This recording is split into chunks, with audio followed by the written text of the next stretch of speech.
Welcome back to the Advanced Buy Back Your Time course. And today we're talking about low cost leverage. Okay, I want to unpack ways for you to get the most out of your time for the least amount of collaborational cost. Okay, when we talked about collaboration in the previous video, I want to unpack how I think about identifying the opportunities in our calendar so that we take those pieces of work, those tasks, get somebody else to support us, but really attack the mindset, the challenges, because the opportunity is clear. If you get really good at working with other people, where you have clear definitions of done and you train properly and you have great incentive programs and all these things, that's where the calendar starts to free up. And you get to wake up and run your morning routine and invest in your skills and your belief and your character traits and show up for your team powerfully, confident, and create the vision, right? Become a creator. See, in my book, I talk about building your empire. Most people get scared of that word. It's like, empire? I don't want an empire, Dan. I just want a business. And I'm like, yeah, but for me, empire stands for a life of unlimited creation that you never have to retire from. Right? And I think I want that from everybody. I want that from my podcast friends. I want that from my very successful software friends, right? I think that when we get to a place where we can build and create with unlimited, constraint, that's a cool place to get to. So to do that, I'm going to share with you how to hire properly. And then we're going to talk about when it comes from your work and also your home, where can I find low cost leverage? And at the end, I'm going to share with you this process that Gary Vee uses, that Steve Jobs uses, that I use every day to buy back my time, okay? That most people, they sleep on it. And once you understand this, you're going to be like, okay, now I get it. And you're going to be running around your day going like, all right, who's ready? Let's get this done. Because a lot of people have a fear that when I have other folks help me do stuff, that my creative stamp is going to get messed with, that the work's going to degrade, that the thing that makes what I do magical, that's going to go away. And that doesn't have to be the case. So stay with me, grab your journal, take tons of notes, okay? Because this one's going to be action-packed with stories and frameworks to help you really understand how do we get low-cost leverage. The first one is on the audit of the calendar side. See, in the buyback loop, when I talk about audit, transfer, fill, the auditing of the calendar, some people, they just go over it quickly. They're like, oh, I can just look at my calendar. I know where things are coming up that take my energy or don't cost a lot to have somebody else do that. But I really want to encourage you to go through this process. And over a 2-week period, set a timer, and every 15 minutes. I had somebody ask me the other day, said, how do I quantify me going to my kid's baseball game? And I'm like, great question. I would say that is something only you can do. Okay, so that would be a high cost to pay somebody else. See what I'm saying? And I get where these questions come from, and I'm joking with you, but I really want you to consider what are the things, and I'm assuming that was a green for him, right? Lights you up. I know that my kids just want to see me seeing them. It's kind of funny, but it's programmed into their DNA. When they're playing a sports, they're looking over on the sideline. They don't want to see you on your phone. They don't want to see you not there. They want to see you see them do the thing, okay? So that's green. What you want to do, though, is you want to audit your calendar over a 2-week period so that you can identify the things that are taking your energy, that are low cost, $1 sign, $2 sign, to have somebody else support you, right? The other day, I actually had my friend Joel. He's a pastor at the church I go to, and they were looking to hire a new director, okay? And I don't know what their decision is going to be, nor does it matter. But what I did is I walked him through this process just on the phone. When he's like, we used to have an executive director and they were super great and helpful, but I don't know if we need that same person right now. And I was like, walking him through the framework, teaching you guys, which is, tell me what tasks they do that you would love somebody to help you on. Well, they had just gotten this new event space. So they're thinking, well, man, I'm always showing this event space. So that takes up a lot of time. And then working with the people that want to book it out and working with the AV people that then have to show the space. And this thing is essentially a revenue generator for their church. So it's meaningful enough, but it has nothing to do with the work the pastor does that's important to the ministry. So I unpacked and I'm like, mentally writing them down and I'm saying, what else, what else, what else? And he's telling me, and I go, okay, well, it sounds like there's a lot of stuff, that isn't a major investment because, at first they were thinking they had to hire somebody to run the operations, and when you start talking general manager, director of operations, vice president of operations, COO, I'll just help you skip to the end. Those come with big salaries, okay? It's just the nature of the beast. If somebody that can run the thing and drive the thing forward, they're gonna wanna be compensated, 6 figures plus. So when I actually unpacked the areas that were taking his energy and we put them into a bucket, I was like, it's very clear. It's like, well, that sounds more like, honestly, an executive assistant. But let's go a little deeper than that. Maybe it's not just an EA, right? Because some people kind of think, well, I'll just hire somebody in the Philippines or, part-time. That comes up a lot. But I was like, what if you found somebody, you could search for, like I always believe, keep the titles low, Again, write this one down. The right horse for the course. Some people do the mistake of inflating titles for their team members as a way to reward them. But it hurts them in the future as they scale because then there's people in positions with titles that they think they should be comped equivalent that just don't have the experience, right? So we always want to keep the titles low. So when we put the job posting together, it was very clear that they needed to hire somebody with a background in event management, right? And here's a little trick.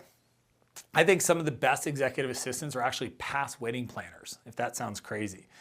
Think about it. Somebody that's ever planned a wedding has dealt with hundreds of vendors, crazy chaos, bridezillas. Like they have so much, but their heart's in the right place. So as soon as I said that, boom, he was like, oh my gosh, that's it. I can have somebody that maybe they're like a facilities manager. And that's gonna be way more approachable for the board and for our investment than hiring somebody that's a director of operations or a CEO. And I said, exactly. Now you're getting it. We do the time and energy to identify the lowest cost energy sucking activities, not that they're bad, they're just not for us, so that we can put them together to then identify our next hire, okay? That's what we wanna do. This then becomes the specs for our next hire.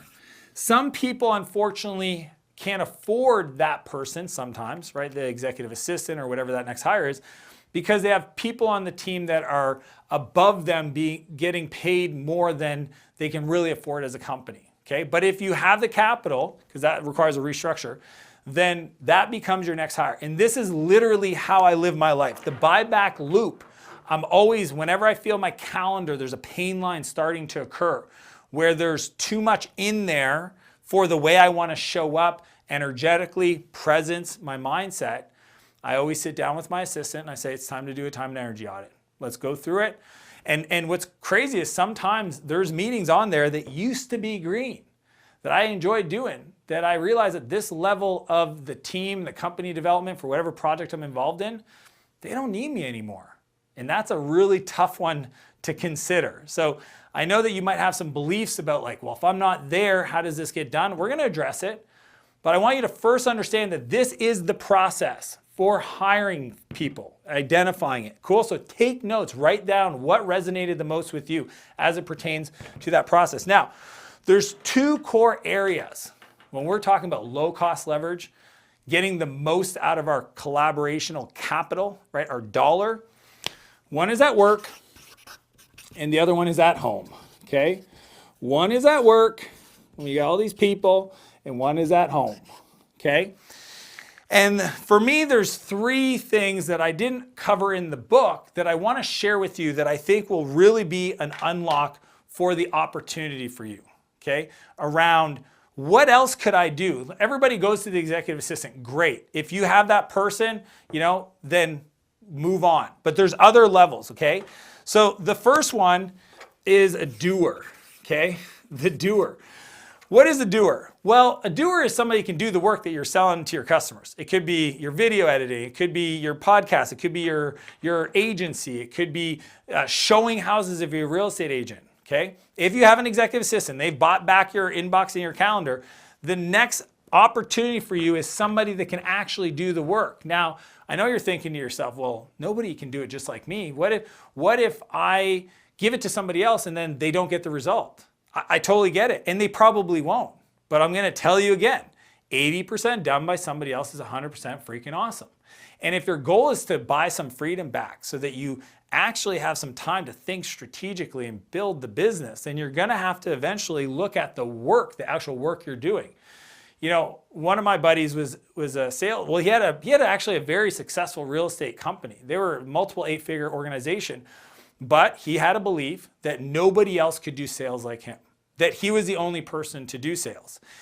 And I was like, okay, let's unpack that. Why is that? He goes, well, you know, like I just don't feel like people have the same tenacity when it comes to follow up, or I don't think they understand how to read the customer the way I do, or, you know, when I'm presenting the final solution of the project we're going to develop together, I just have a way of doing it where I feel like the buyer relaxes, and then 90% of the time we're signing contracts.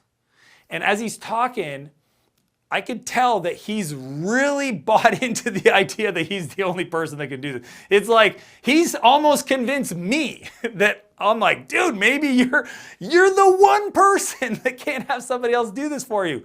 Oh my gosh, okay. But I was like, okay, can we unpack this? Because what you just talked about is an SOP, a standard operating procedure, a playbook, right? You have a way of working that you think other people can't work that way.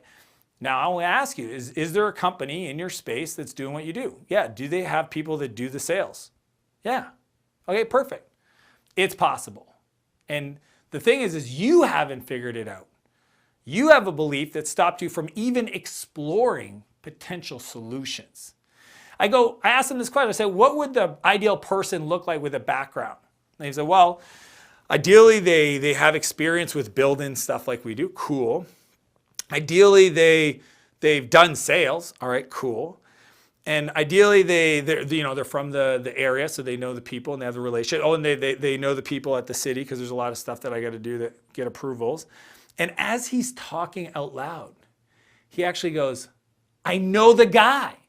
I go, duh. I'm like, really? Okay, tell me about this guy. And it's his friend, John. And he starts explaining to me why John could actually sell as good as him, if not better, because John had experience working at the city, so he has relationships that he didn't have. And as I started unpacking the doer side, it was interesting. Once we ask ourselves the question, well, what would the ideal person look like? What would need to be true for them to be able to do it? The answer will come to you. Do not stop at the belief that you're the only person who can do this, because it's not true. It just simply isn't. You just haven't put the time, because I know you're resourceful. I know you're capable. I know that you've got the skills to solve major problems, and your business today is just proof that you've done that, but you've stopped yourself in this area for a bunch of different reasons. Don't be like my friend. Go find that person. Buy back the biggest chunk of your time, even if it's something you enjoy doing, because you should be working on higher value activities. The other role at work is the assistant. But let me unpack this one, okay? I know you guys have heard this one, executive assistant. I want to unpack this, okay? Having somebody else manage your inbox 100% is where people are falling short, okay? They hire an assistant, and then they have the inbox. Well, what do? They still check. They still reply to emails. They are essentially doing the job for their assistant. Well, what happens? Now you're telling the person you've hired to do the job that they're not good enough, and that's why you're in there replying to emails, right? Or you haven't designed the calendar so that the person could interact with you. I had a friend of mine who said, like, these are 3 things I don't ever delegate. I don't delegate sales, I don't delegate calendar, and I don't even know what the third one was. But he lost me at sales and calendar. I was like, okay, keep doing that, and don't ask me why you're stalled out, okay? Essentially, your complexity ceiling, the level of complexity that you're able to deal with, to create a solution or a system around, that's going to be your level. And an assistant, why I love this one so much, is it becomes a low-cost way for you to practice, low stakes. It's not, for the relative to the cost, it's not like hiring a COO, an operations person. This is somebody that you can learn to create systems around, like calendar. So for example, when I'm interacting with somebody and I need to loop in my assistant, I use priority levels, okay? Priority 1, 2, 3, and 4. And I can use that to communicate with my assistant while the person's on the email thread. I just tab, or enter at the bottom of the email, and I just P1 or P2. She knows to go, look, that's a system, right? In our home, right? We'll talk about that in a sec. My house manager knows that if there is a container on the ground next to the garbage in our pantry, that means reorder. Okay, so I don't have to text, I don't have to communicate, I don't have to remember. I just, I'm at the end of my protein, put it on the ground. Maybe there's only 10% left, put it on the ground. That lets her know, reorder. She looks, there's still 10%, I'll put it back. Then I know she got the order. Systems is what you get to learn by having an assistant for a low cost. But for you to do their job, like sometimes you're actually gonna have to stop yourself from when you see something. I remember the other day, I was in my garage. I don't want to throw my wife under the bus because she really doesn't like when I use her as stories, but they're in our lives, okay? There was an issue with the garage door, as in like it would go halfway down, it would pop up, okay? And I started to take a video, camcorder method, of the issue to send to our house manager, because that's their responsibility. They own 100% of all of our real estate and our vehicles and just our lives, right? And Renee, we just got back from a run, and Renee goes, oh, no, I know how to fix it. You just take the WD-40. And she goes over, and I go, no, babes, let Betty take care of it. She's like, I don't get it. Why are you stopping me from doing this? And I had to explain to her, I go, look, I know some things I can solve, but I will deliberately not do it to give it to the person so that they can learn. Because I already know how to fix stuff. I already know how to be thoughtful. I already know how to be resourceful, determined, creative. But I want my team to learn these lessons. I want my team. Now, I don't know, like, does your WD-40 solve the problem? Maybe, kind of. If it doesn't, then what? I would much rather, and it sounds crazy to some people because they're thinking like, why wouldn't you just do that? I wanted to make sure that she understood that, hey, you own the garage door. If she was closing the garage door and she saw it was broken, I don't want her to think that I'm the one that's supposed to fix this kind of stuff, because I'm not, right? And sometimes, your team will want to do stuff for other people, and I love that. But we don't want to do people's work because it sends the wrong message. So having an assistant in your work, but letting them take over 100% of your email, 100% of your calendar, to use the areas where you're like, well, this doesn't work. How do I get them in my banking, right? Because like, I have a friend, I owe them money for this trip. I'd rather just send a message, or I got a speeding ticket or whatever. All these things have happened to me. I got a parking ticket. That one happens all the time. It's just like, take a picture, it gets paid. It's a magical thing. It's like the other day, my friend said he's going to get killed by his wife. He said he had a magic floor. I said, what's a magic floor? He said, just magically, anything I put on the floor, it ends up clean, folded, and back on the shelf in my closet. I go, tell me you did not say that to your wife. He's like, well, it's true. I have a magic floor. But I'm joking, but I really want you guys to consider, like, let your team do the work. So that's the assistant. The third is a project manager. This one is a key area, okay? Project manager for you to consider, okay? Because you have a business and people are waking up every day to drive things forward. And you as the CEO might think, well, my job is to make sure all the trains are running on time and everything's moving forward. But when you look at your calendar and capacity, you might realize like, man, I'm on meetings 70% of my week. And when I look at your calendar and I go, okay, you're on meetings 70% of your week, what are you doing in those meetings? I would say 90% of you are doing project management type work. What's project management? Scope, resources, and costs. That's project management at a high level. I'm actually a certified project manager, okay? I thought, I got to go learn this, right? But truth is you don't. You just need to understand they exist. You can hire part-time project managers to take big pieces of your work off your plate. My best friend Roddy is actually a project manager, and he does this, or he had a company that did this for other companies. You can go on Upwork.com and hire project managers to run your project meetings so that you don't have to be there. And here's the crazy part. They're better at it than you. You think you're good at driving results, but you're not detailed, you're not tracking, you're not following up, you're not being as diligent as a person that's a professional project manager could be. And when they're doing that, you're not. You're buying back all this crazy amount of time for a fraction of the cost, okay? You need to understand what your time is worth.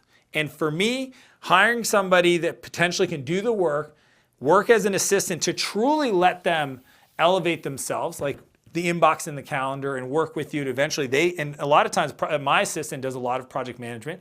And then at scale, when your team is 12, 14, 15 people, bringing in a part-time project manager to run your rhythms, to run your projects, your planning, your metrics, your accountability for you not to be the person is a game changer, okay? So consider this. When I think of, the cost, right? It's very, very cool that you can go from low cost to a little bit more, but when you organize it this way, it is beautiful. You will buy back a lot of your time. Now, we want to bring that into the home. How do we bring that into the home? This is where people, the work, I get it, but now you want people into your house. Yep. Again, what are your beliefs around that? What are your fears? What's coming up? Do you have a trigger right now? Like, well, I like my privacy. I like my things. I want to know when I put them down, I want to know where I put them down. I don't want somebody coming in and clean up after me.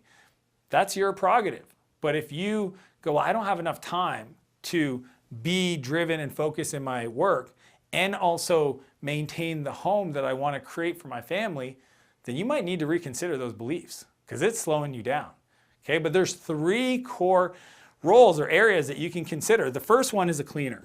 Okay, and I know, I've heard it all. Okay, I've coached a lot of CEOs on this where they say, well, what if your partner isn't on board? Okay, remember one of my CEOs, his name was Aaron, and his wife wasn't on board with having somebody else there because there was a lot of fear and judgment. The concern was, well, what if my neighbor sees that I have a cleaning person? So what story does that tell his wife? For her was the story of, well, my neighbor now thinks I'm too busy to take care of my own home, right? Or another one of my clients, when I asked her, why don't you have somebody in your home supporting you guys? Her belief was, well, I don't want my mom to think that I can't take care of my own home, right? That my work is overwhelming me so much that I don't have time for that. So you got to just ask yourself, what are the fears? What are the concerns that are coming up when it comes into it? My client Aaron had his wife kind of like concerned about having people in her space or what the neighbor would ask. I said, look, just start with this. I said, give her a budget, $500, right? Because the other thing is, some people think they can't afford it because they've never, again, haven't gone in to find out what would it cost me to have somebody do this thing. And I said, just give her a budget, $500, to do whatever she wants, okay? But my thing is that if your partner is complaining that they don't have time to go to the gym, you got to step in. You got to go produce that work so that you can create the space and help them buy back their time so that they can, get some more time back. So give them a budget, but here is the key language, okay? The message that I think sometimes can work for partners that are stuck on this is, look, we want to support our community. And one of the best ways we can support our community, our city, is by creating jobs. And right now, because we haven't figured out how to work around having somebody in our home and clean our home for us and support us on this level, we're not creating opportunities for people. So if you're really committed to your city, to your community, to your church, then we got to create some opportunities and some jobs, okay? And the beautiful part about this is there are literally people that love to clean. Okay, they love it. They enjoy it. They're like world-class organizers, and they go into a messy space and they make it clean, and like their heart is full when they walk away out of that room. They're like, "Oh, my work is done." Okay, so trust me when I say there are people that will play at the things you work at, and for you to be able to look at that and buy back your time to have somebody else support you, huge. The cleaning one is a game changer. The next one is food. Okay. When you actually look at the cost, and I'm going to put errands in there, okay? Errands, running around doing stuff. When you look at the cost of your time and you think about going to a grocery store, eating healthy, okay? The meal work, the time to put the meal together, the time it takes to clean up, and you put all that, the headspace, and then just like money saved by those moments, either for your health, where you went to a restaurant because you didn't want to cook and you ate something bad, or you went to a restaurant and you spent a lot more money than it would to cost. Like, having somebody take care of your food, doing groceries and doing meal prep is the next level. At minimum, you should consider hiring a meal prep company because they exist in almost every city. But that same person can also run errands, right? Your cleaning person can also run errands. I had a friend where, he wanted his car cleaned and he was like watching the way my stuff got managed. He's like, oh, that'd be great if somebody got my car cleaned every week and filled it up with gas and blah, blah, blah. And I go, you have a cleaning lady? He's like, yeah. Do they drive a car? Well, yeah, they drove here. Okay, so you already trust them to clean your house and they have a car. Why don't you just give them the keys, put their name on the insurance, and have them go fill it up, clean the car, add to the work? I'm pretty sure they would rather double the amount of potential income by taking care of some other stuff, and like even add and potentially like go in and do your groceries. We had a house cleaner, and I asked her once, I said, hey, are you looking for more work? She's like, yeah. I go, would you be opposed to, that's the language, would you be opposed to, doing our groceries, every Tuesday, or every Friday or whatever it is? No, I mean, when I'm on my way, I can do it. It's like, cool. Would you be opposed to washing the cars and adding to your hours? No, that would be amazing. Like right now, I'm driving all the way here and I'm only doing your house and I don't have any other customers in your neighborhood. Cool, why don't we just add some more work for you? That'd be amazing, Dan, thank you. Some of you guys are just not thinking about this because you have these beliefs that are stopping you, these mindset monsters that are holding you back from giving people more stuff to do. The food prep and errands is a game changer, okay? And then the third one that I talk about often is house maintenance, right? House maintenance. For me, look, anybody that knows me knows I don't have a toolbox. I don't know how to do stuff. Like, I'm a software guy, okay? I like to type and do software stuff. But house maintenance is required. And a long time ago, I just started finding handymen. I'd rather have somebody that knows how to do stuff. Like, I got a hole in the wall because I accidentally, dropped my mountain bike or whatever. I'm just calling a guy up, he's gonna do a wall patch. But I'm also gonna make a list. So when he comes over, there's a whole bunch of stuff. And I remember there was a guy named Troy. We were moved into this new house and there was a bunch of stuff that just needed to get done. Furniture needed to get put away. Things need to be moved around. The yard stuff, blah, blah, blah, blah. And we just put an ad together for somebody to be kind of a general, kind of like jack of all trades. And this guy named Troy shows up. And Troy was awesome. He's like 29 years old. He had just moved to the city. He didn't really know anybody. He was working in construction. He was actually working like where he lived and where they worked was on the way to the thing. And he needed more hours. He was saving up to buy his first home. And I said, hey, well, we've got a list of projects. Why don't we sit down and think about stuff you can work on? And then maybe once or twice a week, you stop by the house and you'll do some house maintenance. And that opportunity to have somebody that's talented, like just the amount of time, if I tried to do it versus paying a professional, somebody actually knows that has the tools, not have to bug my neighbors, game changer. There's so much opportunity for you to get low cost leverage in your life that it will change everything once you start thinking this way. That if you just make the rule, I have a rule, okay? There's two things I do with my time. Spend it with people I care about, or do things only I can do. That's it. I'm either working, creating, shooting this video, producing content, working with clients, looking at investment deals. Those are things that only I can do. And for the most part, I keep figuring out ways to get more scale, and or going on weekends, getaways with my kids, mountain biking, training for different types of races, being a great husband for my wife, like showing up for my family.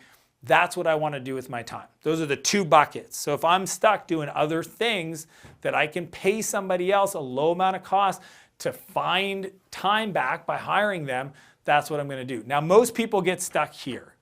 This is the game changer. Now, it's called the 10-80-10 principle. And it's the way that people like Gary Vee, Steve Jobs, and many others think about production, getting work done for them, right? Like when I think of Gary Vee, most people don't know this, but Caleb, one of his head videographers, recently was on an interview, and he was talking about the way Gary works. He has this whole team of people called Team Gary, and I think there's like 25 people there. It's a multi-million-dollar a year payroll of folks that just help him get more bandwidth, create more output, but still have his creative finger on the output, right? And the way they do it is, Gary sits down with the team and talks about different concepts. Okay, that's the first 10%. Talks about different concepts that they could work on. And then once they've got kind of like a general idea of what they need to work on, then the team goes and does 80% of the effort, right? The work, the design, the editing, the writing. And then the last 10% is where they sit down with Gary, or it fits as a writer, that he'll book some time and he'll sit there and he'll read through the articles, and Gary will just give him some feedback, then he edits it, and then all of the other stuff is done by the team, right? The publishing, the posting. Now what's interesting is even on the video side, because people always ask me like, well, how do you do all the video stuff? The way Gary does it is this team, the last 10%, they have a iMessage channel where all the video people post their videos in iMessage, and Gary looks at them to figure out which one he thinks resonates most with him. He'll download it to his phone and he'll upload it and he'll write his own captions. That's his process. He wants that. I have other clients where their team will produce the whole video stuff, write all the captions, and then they'll come in and they'll edit, the captions to be more in their tone. And I have other folks like myself where I've built an SOP. I have a copywriting codex of language, words, like just the structure. And my team can literally write it all and just publish it based on the schedule and the calendar that we've created. So there's different ways to do the 10-80-10, but this is how we take something that's highly creative and have somebody else help you with it, right? Steve Jobs, same thing. He would go into the design studio with Johnny Ives. They would talk about kind of some different ideas and, like what if we did a translucent case or whatever it is. He would just kind of plant some ideations, right? Because these are the 3 steps. Okay, the first step is the ideation. Let's talk about what's possible, ideation, okay? Then there's the execution of the work. And then the final step is integration. Okay? So Johnny and Steve would sit down and they would ideate on options and solutions and what's possible. Then the team would go off to their, the studio, and they had like CNC labs and 3D printers and all these different molding tools so they can make prototypes. And they would work on these prototypes and they would review and get feedback. And eventually when it became the final step to like integrate it to the world, this is where Steve would come in and he would work with the team and he would put together the keynote, and then they would do his presentation that has become famous, right? And that is the process, the 10-80-10 principle. And some folks don't understand why this is so powerful, right? Well, here's the deal. If you're a doer, if you have an agency and you're the person, like one of my friends, Rebecca, she runs like a creative agency, and she sells these like one day kind of like VIP days where she sits down with her client and they do a bunch of the work. Now it's not together the whole day, but there's bits and spurts where essentially it's blocked out in her calendar. It's like, oh, this is a client this day, this is a client the next day. And I was sitting down with Rebecca and I was talking about like, how she could buy back her time, but she was like, well, I'm the person doing the work. I said, now, are you the best creative person that you know? She's like, no. It's like, could you hire somebody to do different parts of it? And she's like, yeah. And I go, well, that's the system you got to create. See, your client wants to sit down with you and have you do the conversation with them around the idea, the positioning, the branding, the color scheme, the angles, the pitch, whatever it is, whatever your creative genius is, the client might want to sit down with you to do the ideation, the creative brief. Then you can have somebody, even in the same day. This is what I told Rebecca. I go, like, there'll be a day where you might just start the day with an hour conversation with your client. Then you'll take that brief, give it to somebody else that's actually an expert. And I remember asking her, I said, like, how much would you have to pay somebody per hour to do that work that knows what they're doing? She's like, oh, like maybe $100 an hour, but she's charging, $5,000, $6,000, $7,000 a day for that work. I was like, okay, so worst case costs you $800 for a full day of that person's time. Think about the margin. She was like, oh my gosh. I was like, yeah, and that person goes along and executes, does all the work for the whole day, and then at 4:30 or 4 o'clock, you get back on the call with your client and you present. And you say, hey, based on our conversation, I did all this work today, and here's what I've done. That's the concept, because I'm not saying that as an artist, as a creator, as a podcaster, that you shouldn't do the thing that only you do. I'm inviting you to consider, well, what part of what I do can I have somebody else support me, right? Maybe it's the research phase. Maybe you spend a lot of time researching. Maybe it's trying to find the right clips. I'm not saying you have an editor that takes over the whole process, but if in that editing process you have a lot of 80% of that work just trying to find the clips to put into the B-roll, hey man, just give it to somebody else, right? What if somebody else watched the raw draft of your content and then put together the list and then found the B-roll? Like, you can literally slice and dice this many different ways. My invitation to you is to consider, how do I get other people to support me in the work I do, where I still feel like I've got a creative input and a final touch point where I can massage it and tweak it to get somebody else to support me. If you do this, this will be the game changer, okay? Understanding low-cost ways to get leverage. Understanding how to work through the mindset and the beliefs that have been stopping you from investing in the people, the contractors, the freelancers, just bringing people in to support you to get more time back so you can express yourself even further. I just want you to create more. I want you to express yourself more. And this is how we do it. So be sure to write down, what's one process? So I'm asking you to do, write down one process that you know that if you had somebody else come in 10-80-10 style and support you, it would start to build the belief muscle and the systems to get you freer from doing the work, which will get you more leverage. In the next video, we're gonna unpack, okay, the messaging routing protocol for you to take even more. Not inbox is one spot. What about social? What about Facebook? What about requests from friends? What do you do with all those requests? How do you route them? That's in the next video. Hope this found you awesome, and we'll talk soon.